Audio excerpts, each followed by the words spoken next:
There are certain things that happen in life or that you are around or come up against, and you just know things will never be the same because you have encountered this specific thing. That's pretty much what happened to me when I was super young. All right, gotta go. Love you. Bye, Dad. Love you. Love you, buddy. Bye, Dad. Bye, buddy. Love you.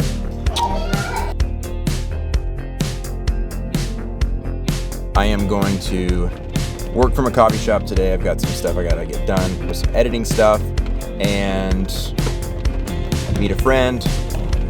Have a quick photo shoot over lunch today.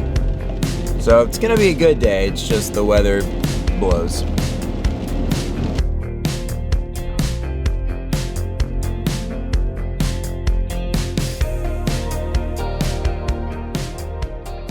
So I grew up in the church world, right? Like from a baby. My dad is a pastor, he is today, and he was a pastor then.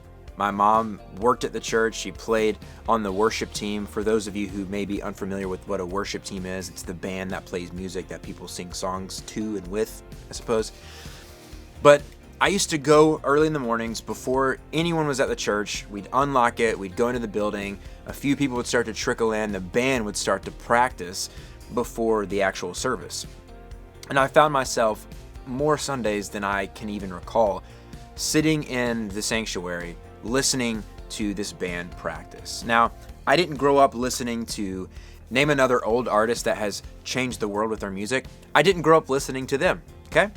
I grew up listening to cheesy worship music and Christian music. Sitting in those pews on Sunday mornings, there were songs that they would play that would just move me. Like, I didn't even understand what was really being said, but the music itself, the notes, the melodies that carried it, just shifted something inside of me. And I knew that I wanted to be doing that for the rest of my life. Whatever they're doing, however they're making this sound together, I wanted to do that. The basement flooded. Not the worst thing that could happen. Everything that I use personally for work down here, I keep off the ground. Anything electrical, anything that could be damaged by water is off the ground. So nothing was harmed in this scenario. I've figured out what's going on. It's a simple fix.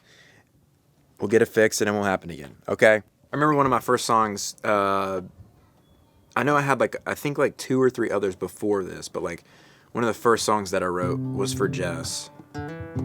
It was I cannot remember the whole song, but I remember kind of the melody-ish and a couple words. It's my God, she's beautiful, I'm in awe.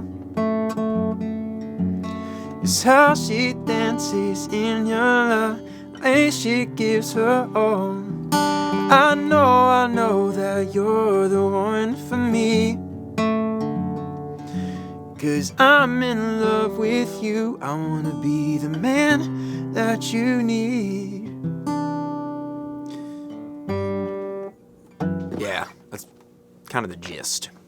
So the first instrument I ever played and was interested in was the drums. I thought they were the coolest instrument on the stage. And my parents ended up getting me an electric drum set. A few years later, as I started playing in a band, they bought me my first real acoustic set. I was in band in school, and I found my way to percussion as fast as I possibly could.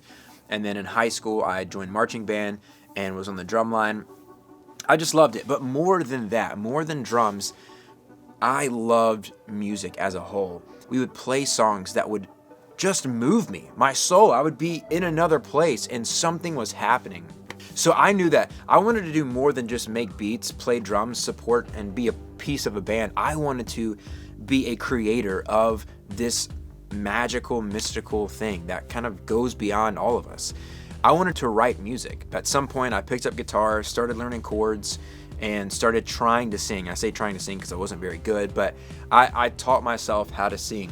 And that's what I did. I led worship and sang other people's songs, but I also started writing my own songs. They were awful, and some of them were just, you don't want to hear it ever. But, I mean, that's where we all start, right? We all have to start somewhere, and writing shitty songs is a fantastic place to start if you want to write good songs.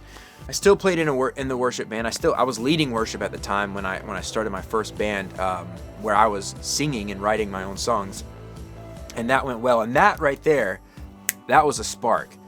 There was something about being the front man of a band, singing my own songs, like songs that mean something. I was hooked. In the past, I've been pretty conscious of my coffee consumption, right? Like I would try to stick to 1 cup a day. I don't want to go crazy on the caffeine. But over the past year, we have added a 4th child to our family, a year and a half or so. I started exercising, getting healthier, all that stuff. And with it, I found myself becoming a lot more tired. And as I mentioned on my video yesterday, the more kids you have, the better chance that you have waking up throughout the night. I've been drinking a lot more coffee this past year. Also, I just got this new mug for Christmas. I'm not super proud of my coffee intake, which no shame if you are a big coffee drinker. I personally just would rather stick to 1 cup a day. I don't want to have to rely on caffeine to get me through the day. I'd like to just get better sleep, because sleep is really important. We'll see how that goes. So after leading worship at a church for years and getting very comfortable, and then starting a band with some friends and getting very comfortable fronting a band and writing my own songs, playing them out in public, I really fell in love with all of it. And I wanted more. I wanted a lot more, which, can be good and also bad, because when you want a lot more, you can easily become dissatisfied when you don't have that, which is a dangerous place to be. Through conversations and life paths, that first band that I was in, called Reeves, I got to give them credit because I love those guys still, and it was a great time, and I still like the songs we made. We decided to not be a band anymore. And that's when I was like, hey, I'm going to keep going. So that's when I started writing and putting music out as a solo artist. It's amazing because I can just write a song and I can fall in love with that song and be like, this is a song. I'm doing this song. We're going to play this song and put a band around me and go for it. But there are a lot of things about being a solo artist that absolutely suck. Do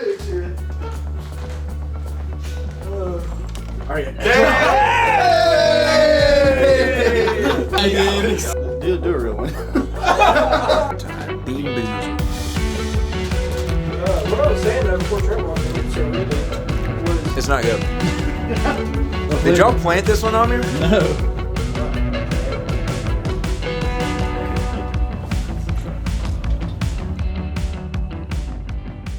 So being a solo artist is great in many ways, but there is one thing that is the most challenging about it, and it's something that I have to deal with all the time, and that is being alone. A lot of the things that I do creatively, I do by myself. Like I said, creating these songs and falling in love with it is great, but there is something about being with a group of people who create something together, who are in it together, a team, that you're all kind of going after the same thing. There's something special about that. Being a creative person, like any other skill set, is hard work. I mean, you have to put time into it and you have to make it happen.